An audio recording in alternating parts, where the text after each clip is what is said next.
Assalamualaikum warahmatullahi wabarakatuh. Waalaikumsalam warahmatullahi wabarakatuh. Alhamdulillah, wassalatu wassalamu ala rasulillah ya amma ba'du. Alhamdulillah, pada kesempatan kali ini insyaallah ta'ala kita akan membahas tentang mu'rab dan mabni, yaitu salah satu pembahasan yang sangat penting, bahkan inti pembahasan ilmu nahwu ada di sini, yaitu tentang mu'rab dan mabni. Ya.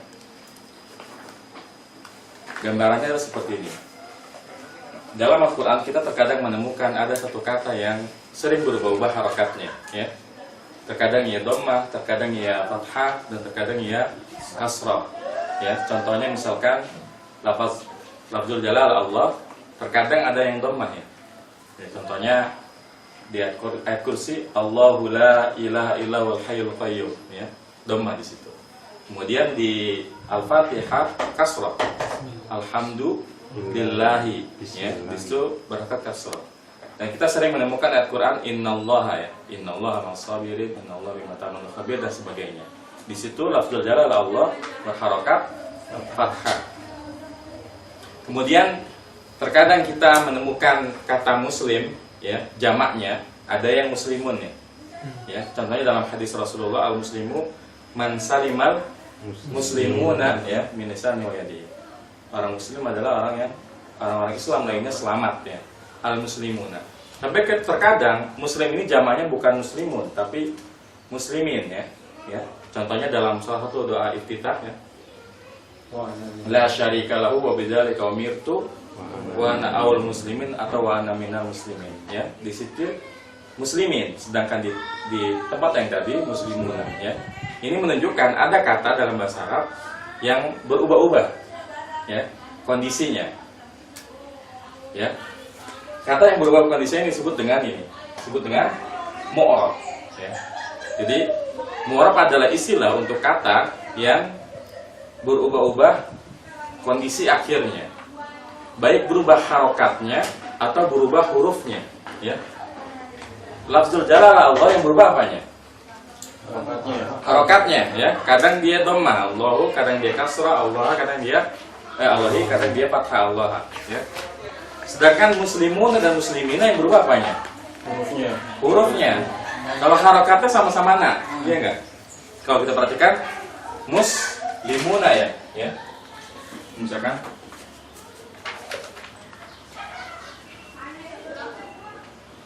muslimuna, muslimina,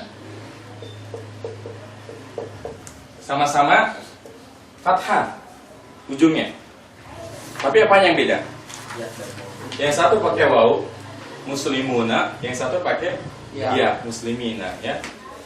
Itulah nanti kita akan mengenal bahwasanya mu'rab ini, kata yang berubah-ubah kondisi ini, ada yang berubah bil harokat, harokatnya yang berubah, ada yang berubah bil huruf, hurufnya yang berubah, ya.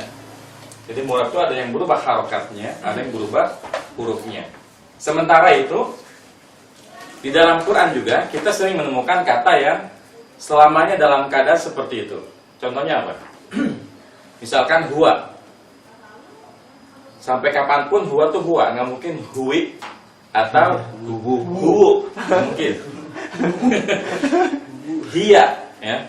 Selamanya kan hiya, nggak mungkin hiya atau hiyu, ya. Contohnya apa lagi? Man, ya. Man yang artinya apa? Siapa?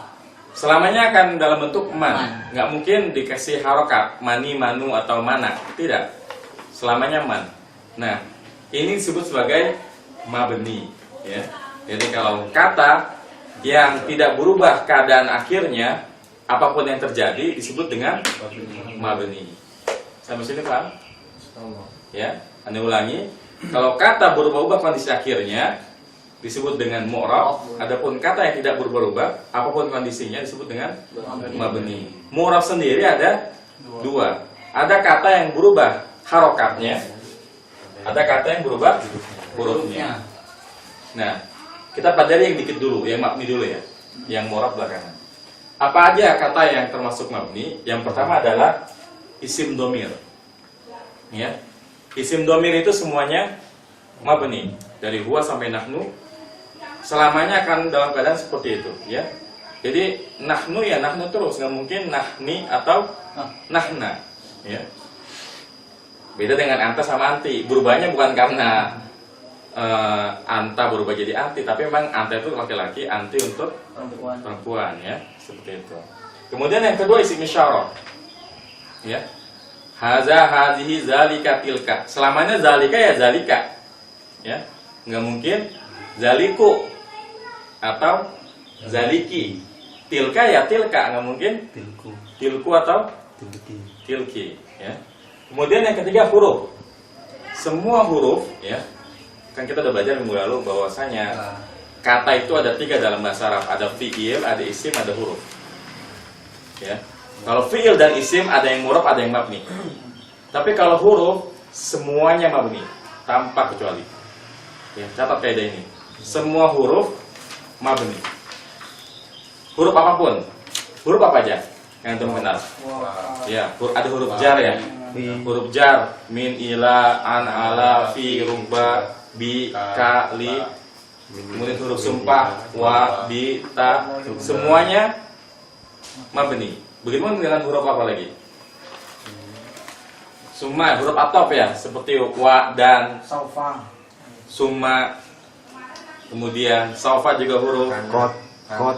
Qad juga huruf. Jadi semua huruf, ya. Karena bukan huruf fi'il dia, tapi ntar namanya fi'il madi naqis. Ya, dibilang kurang karena dia nggak punya fa'il. Nanti kita pelajari insyaallah. Ya, jadi semua huruf dalam bahasa Arab tanpa kecuali semuanya mabni. Ya. Dan sebagai pembelajar bahasa Arab, kalau mabni senang kita. Kenapa coba? Kita nggak perlu mikirin perubahannya. Ya. Jadi justru kalau kita membaca kitab, ketemu yang mabni itu senang kita. Karena nggak perlu pikirin ini barisnya apa. Ya, selamanya pasti seperti itu. Kemudian fi'il madhi, ya. Fi'il madhi ini mabni semuanya. Artinya fi'il madhi apapun yang terjadi didahului oleh kata apapun tetap yang namanya nasara ya nasara. Nazara ya nazara. Nggak mungkin berubah jadi seperti fi'il mudhari. Kalau fi'il mudhari kan berubah-ubah ya. Contohnya misalkan kalau dia didahului oleh huruf lam jadi sukun ya. Asalnya misalkan ta'lamu. Ya. Ta'lamu, tapi kalau ada lamnya jadi lam ta'lam. Ya, kalau fi'il mudhari didahului oleh huruf lam jadi fathah ya. Misalkan asalnya yadribu, kalau ada lam jadi lam yadriba. Ya, karena fi'il mudhari itu mu'rab. Adapun fi'il madhi itu semuanya mabni, ya. Fi'il madhi semuanya mabni. Kemudian fi'il amar ini ada 2 pendapat ya kalau fi'il amar. Fi'il amar kita kan mendapati kalau fi'il amar itu sukun semuanya ya. Idrib, kemudian uktub. Ada yang berpendapat fi'il amar ini mabni ya, karena semua fi'il amar itu pasti dalam kondisi sukun begitu. Tapi ada yang bilang dia nggak mabni mu'rab, tapi mu'rabnya dengan keadaan yang seperti itu. Tapi memang yang lebih kuat tentu yang menganggap itu mabni, karena yang namanya fi'il amar selamanya begitu, nggak berubah-ubah ya. Karena dia tidak bisa didahului oleh huruf apapun ya, fi'il amar. Baik, ada pertanyaan di mabni ya. Jadi kelompok-kelompok ini hanya contoh ya. Ini hanya contoh. Banyak lagi kata yang termasuk mabni, tapi untuk pemula setidaknya kita ketahui ini dulu. Semua isim domir, semua isim isyarah, semua huruf, semua fi'il madhi ini mabni ya. Ya. Ini mabni. Sekarang kita lanjut ke mu'rab ya. Tadi kita udah bahas sedikit bahwa mu'rab ini ada yang dengan harokat dan ada yang dengan huruf ya. Apa saja kata yang berubahnya itu dengan harokat? Yang pertama isim mufrad ya. Isim mufrad apa sih? Tunggal ya. Kitabun ya. Qalamun ya. Ini boleh kitabun, boleh kitaban, boleh kitabin. Tergantung dia jadi apa ya dalam kalimat. Contohnya kalau kitabun didahului oleh huruf jar ya, misalkan ala, maka menjadi kasrah ala kitabin ya. Kemudian yang kedua jamak taksir. Jamak taksir perubahannya dengan harokat. Contohnya kitabun jamaknya apa? Kutubun ya. Kutubun ini bisa kutubun, bisa kutuban, bisa kutubin. Kalau aneh bilang boleh dhamma, boleh kasrah, boleh fathah, itu artinya boleh dengan tanwin atau boleh tanpa tanwin ya. Jadi boleh kutuban atau al-kutubah, kutubun al-kutubu, kutubin dan al-kutubin. Bedanya ini masalah apa? Marifat dan nakiro. Kalau ada alnya berarti marifat. Kalau nggak ada alnya berarti nakiro. Nah, mu'rab di sini mencakup marifat dan nakiro. Kemudian yang ketiga jamak muannats salim. Ya, jamak muannats salim ini juga yang berubahnya karena harokat ya. Kadang kita menemukan al-muslimatu. Kadang al-muslimati atau muslimatin. Tapi ada keanehan di jamak muannats salim. Ya, jamak muannats salim nggak boleh fathah. Jamak muannats salim nggak boleh fathah. Ini kekhususan dia. Ya, kalau antum baca Al-Qur'an yang ada jamak muannats salimnya, nggak mungkin harokatnya fathah sekalipun dia nasab, nanti kita pelajari. Ya, karena ini pengecualian dari jamak muannats salim. Jadi dia pilihannya cuma dua, dhamma atau kasrah. Ya. Terakhir fi'il mudhari, tapi nggak semua fi'il mudhari berubah harokatnya. Hanya fi'il mudhari yang tidak bersambung dengan akhirnya sesuatu apapun. Kalau kita belajar tasrif lughawi kemarin ya, misalkan yaktubu ya, ada berapa fi'il yang ujungnya nggak nyambung? Yang ujungnya bersih. Paham nggak kalau dibilang fi'il mudhari? Maksudnya bersih. Yang di akhirnya tidak ada tambahan. Berarti kalau yaktubu, taktubu, aktubu, naktubu. 4. Karena kalau yaktubani kan ada tambahan ani. Ya. Yaktubuna tambahan una. Ya. Taktubu, taktubani ada tambahan. Jadi yang nggak ada tambahan berarti yaktubu di domir huwa ya. Kemudian taktubu domir hiya. Kemudian taktubu domir anta. Kemudian aktubu domir ana dan naktubu domir nahnu. Nah, kalau fi'il mudhari yang tidak bersambung dengan sesuatu ini didahului oleh amil atau huruf-huruf yang menjadikan dia berpaling dari harokat aslinya, dia bisa berubah. Contohnya, kalau saya sedang menulis kita katakan aktubu. Tapi kalau belum menulis jadinya lam aktubu. Nggak boleh kita katakan lam aktubu karena ada lamnya. Maka lam aktub ya. Begitupun kalau didahului oleh huruf lan. Lan ini huruf nasab. Menjadi lan aktuba ya, lan aktuba. Jadi kalau fi'il mudhari yang di ujungnya nggak nyambung apa-apa, dia berubah harokatnya ya. Bisa dhammah, bisa fathah, bisa sukun, bisa kasrah enggak? Bisa. Bisa kasrah enggak? Nggak bisa. Karena fi'il nggak mungkin kasrah. Sebagaimana isim nggak mungkin sukun. Iya nggak? Kita nggak bakal menemukan isim yang sukun kecuali kan sukunnya karena wakaf ya. Beda lagi kayak saburoh. Itu karena kita wakaf aja, tapi asalnya saburotun atau asaburotu ya. Nanti kita akan belajar kenapa fi'il nggak boleh kasroh, kenapa isim nggak boleh sukun seperti itu ya. Ini yang i'rabnya dengan harokat. Ada 4 ya. Apa aja? Isim mufrad, jamak taksir, jamak muannats salim, kemudian fi'il mudhari yang tidak bersambung akhirnya sesuatu ya. Kemudian kita lanjut ke fi'il mudhari mu'rab yang dengan huruf ya, yaitu kelompok kata yang berubahnya itu bukan harokatnya tapi apa? Hurufnya ya. Yang pertama adalah apa? Tasniyah atau musanna ya. Kita ketahui bahwa waktu kita belajar surah kemarin, tasniyah ada 2 versi ya.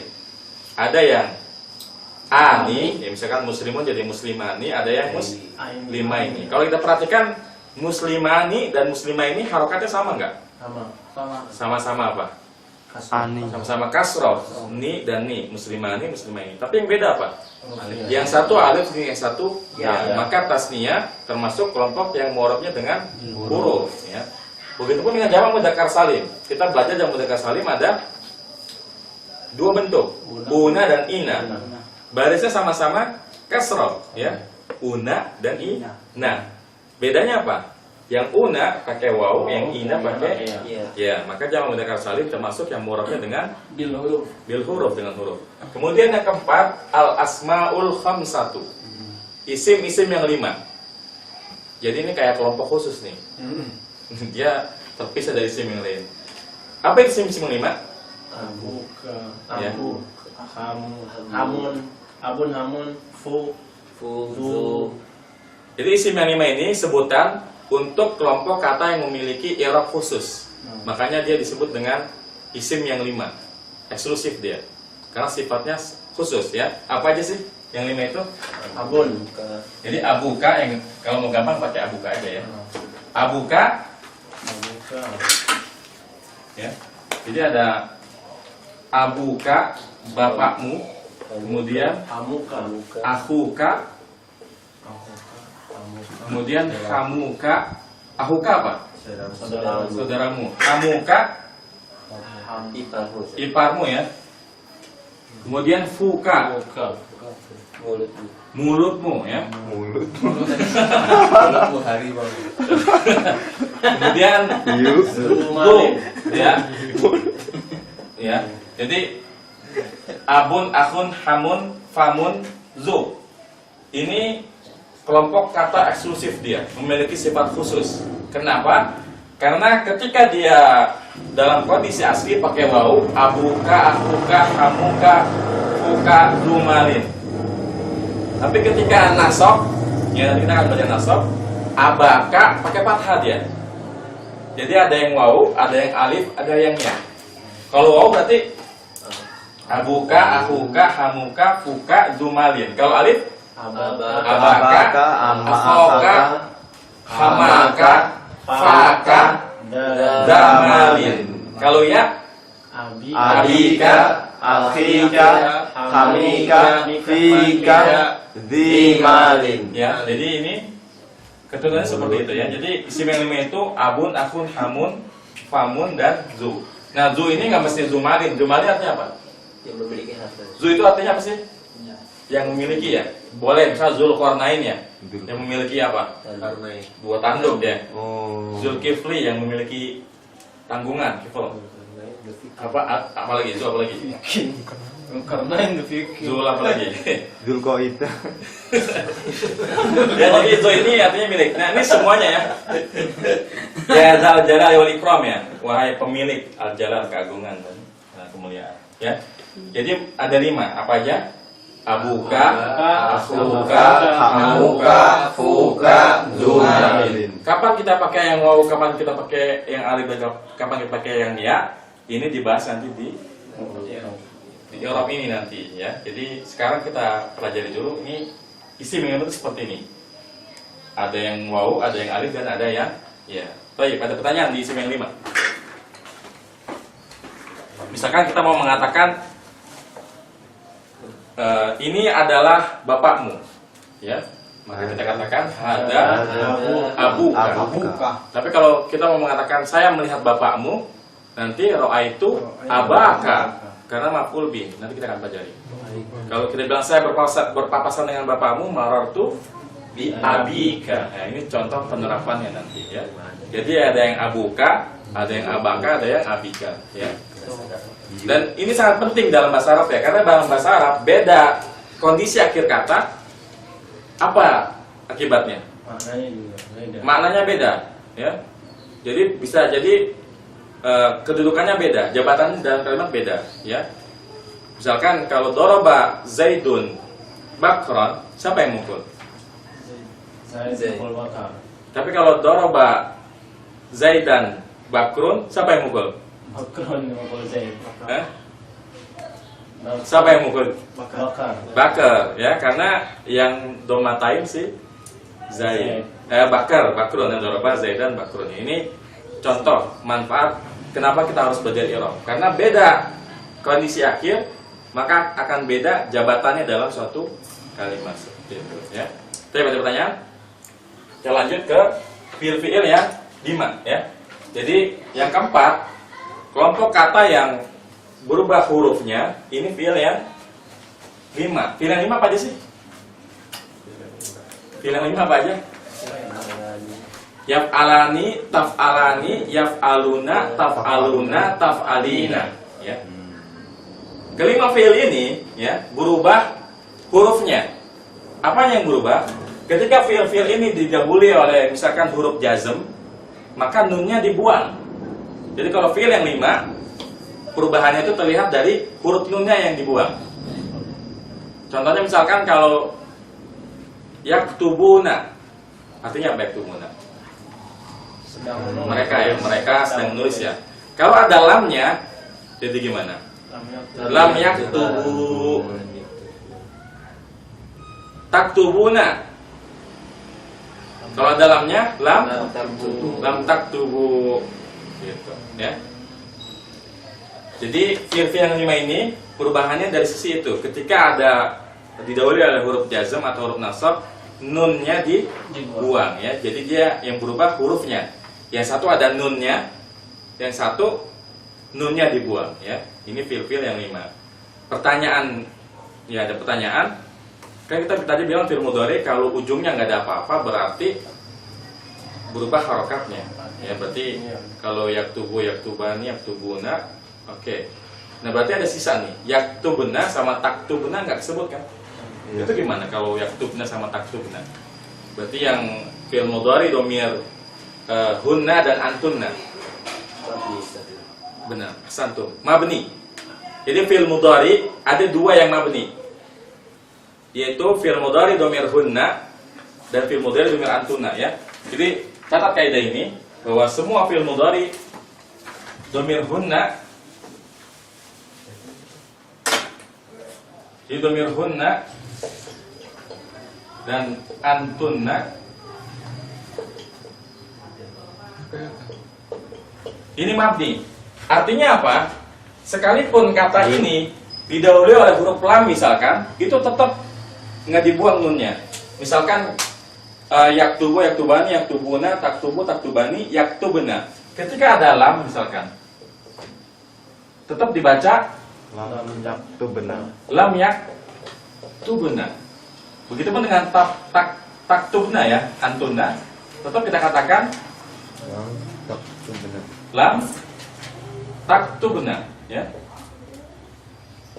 Beda dengan fi'il mudhari yang tidak bersambung dengan sesuatu. Kalau ada huruf lamnya disukunkan. Contohnya yaktub jadi yaktubu jadi lam yaktub. Aktubu jadi lam aktub. Begitupun dengan fi'il mudhari yang 5. Al-afalu khamsah, yaf'alani, taf'alani, yaf'aluna, taf'aluna, taf'alina. Ketika ada lamnya dibuang nunnya jadi lam yaf'ala, lam taf'ala, lam yaf'alu, lam taf'alu, lam taf'ali. Jadi seperti itu ya. Adapun yang domir hunna dan antuna, ia mabni. Kalau mabni, apa pengaruhnya? Dia nggak ngefek apapun yang terjadi. Jadi biarpun ada lam, tetap aja yakutna, cuek aja dia. Ya. Jadi itu mabni itu memang cuek dia. Nggak peduli apapun yang terjadi, dia tetap begitu-begitu aja ya, nggak berubah-berubah. Tak pendiriannya kokoh ya. Kokoh dia ya, nggak mengikuti arus kemana rumput bergoyang. Ya. Tapi ada pertanyaan di mu'rab dan mabni. Mungkin sekarang antum masih belum dapat gambaran, tapi nggak masalah karena tujuan dari pelajaran yang pertama ini supaya antum punya gambaran dulu secara utuh. Nanti setelah ini baru kita jabarkan apa manfaat kita mengetahui mu'rab dan mabni. Ya. Karena dengan kita mengetahui mana yang mu'rab dan mabni, kita tahu mana kata yang tidak perlu kita hiraukan kondisi akhirnya dan mana kata yang harus kita perhatikan kondisi akhirnya. Berhubung kalau di bahasa Arab beda harokat atau beda kondisi akhir kata, imbasnya itu bisa ke beda kedudukan ya, atau jabatan kata dalam suatu kalimat. Tapi kalau memang tidak ada pertanyaan, anda rasa cukup di sesi pertama ini. Sallallahu Nabi Muhammadin wa ala alihi wasallam. Subhanaka wa bihamdika asyhadu an la ilaha illa anta astaghfiruka wa atubu ilaik. Assalamualaikum warahmatullahi wabarakatuh.